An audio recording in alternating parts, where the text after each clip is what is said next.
মাঝ আকাশে দুই মহিলার মাঝে বসে হস্তমৈথুন, অভিযুক্ত গ্রেপ্তার। আন্তর্জাতিক ডেস্ক। সুইস এয়ারের জুরিক থেকে ড্রেসডেনগামী একটি বিমানে এক যাত্রী প্রকাশ্যে হস্তমৈথুন করার অভিযোগে গ্রেপ্তার হয়েছেন।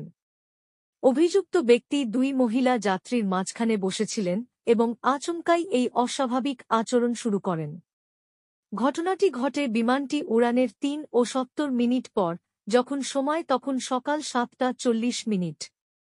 দুই মহিলা যাত্রী কেবিন ক্রুদের কাছে অভিযোগ জানালে বিমানে হইচই পড়ে যায়। পরে তদন্তকারীরা জানান অভিযুক্ত ব্যক্তি জার্মানির নাগরিক। অভিযুক্তের কাণ্ডে আতঙ্ক। দুই মহিলা যাত্রীর অভিযোগ, অভিযুক্ত ব্যক্তি তাদের পাশে বসে বারবার প্যান্টের মধ্যে হাত ঢোকাচ্ছিলেন। প্রথমে তারা বিষয়টি বুঝতে পারেননি, তবে কিছু সময় পর বুঝতে পারেন তিনি প্রকাশ্যে হস্তমৈথুন করছেন। পরে তারা কেবিন ক্রুদের কাছে নিজেদের আসন বদলানোর অনুরোধ করেন। পুলিশের হস্তক্ষেপ ও তদন্ত। ড্রেসডেন ফেডারেল পুলিশের পক্ষ থেকে এই ঘটনার সত্যতা নিশ্চিত করা হয়েছে। বিমান অবতরণের পরই অভিযুক্ত যুবককে আটক করা হয়।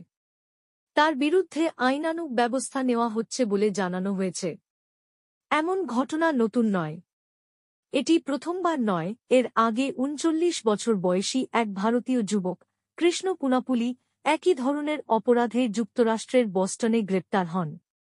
তিনি আবু ধাবি থেকে বস্টনগামী বিমানে কম্বলের নিচে শুয়ে হস্তমৈথুন করছিলেন বলে অভিযোগ ওঠে। এক মহিলা যাত্রী তার ছবি তুলে তদন্তকারীদের দেন, এরপর তাকে গ্রেপ্তার করা হয়। বিশেষ সতর্কতা। বিশেষজ্ঞরা বলছেন, বিমান যাত্রার সময় এ ধরনের ঘটনাগুলোর বিরুদ্ধে কঠোর ব্যবস্থা নেওয়া উচিত।